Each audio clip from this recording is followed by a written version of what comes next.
સર્વ શ્રીમદ ભગવદ્ ગીતા પ્રેમી ભાઈ બહેનોને મારા જય યોગેશ્વર. આજ તારીખ 24/5/26ના રોજ ગીતા સૂત્ર વિડીયો નંબર 70 છે. ભગવાન શ્રી કૃષ્ણે અર્જુનને ગીતા અધ્યાય 6ના શ્લોક 46માં કહ્યું છે, તસ્માદ યોગી ભવાર્જુન.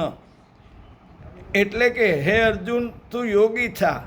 આ જ વાત કોઈ સંત, મહાત્મા, આચાર્ય કે સંન્યાસી ભર સભામાં પ્રવચન દ્વારા સમજાવે તો સાંભળનાર માણસે પહેલાં પોતાની પાત્રતાનો વિચાર કરવો જોઈએ. યોગી થવા માટે ગીતામાં કહેલી શરતોના એક એક બિંદુએ ગતિ કરવાનું છે. પહેલાં એ વિચારવું જોઈએ કે અનુસરણ કરતાં પહેલાં યોગસૂત્રના રચયિતા પતંજલિએ જે પગથિયા દર્શાવ્યા છે તેમાંથી પસાર થવું જોઈએ. યોગ માર્ગના એક આરંભિક પગથિયાના જેવા આસનની પણ શરૂઆત કરતાં પહેલાં યમ અને નિયમને મૂક્યા છે.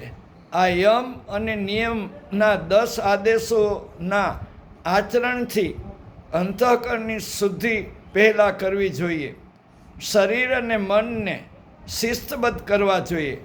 આમ આસન, પ્રાણાયામ વગેરે યોગ ક્રિયાઓ કરવાથી ફળદાયી બને તે માટે સતત પ્રયત્નો કરવા જોઈએ. ગીતાના અધ્યાય 16 શ્લોક 1-3માં આ માટે દૈવી સંપત્તિના જે 26 ગુણો વર્ણવ્યા છે તેમાં પહેલો ગુણ અભય અને બીજો ગુણ સત્વ સંશુદ્ધિ છે.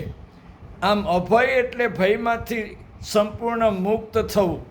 જે સાધક આ રીતે મુક્ત થયો ન હોય તે અભય કહી શકાય નહીં.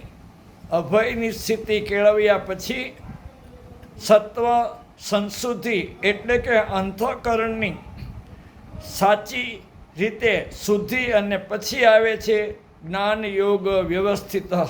એટલે કે જ્ઞાન અને યોગ વિશે દ્રઢતાપૂર્વક નિષ્ઠા કેળવી. વધુ કાલે. જય યોગેશ્વર.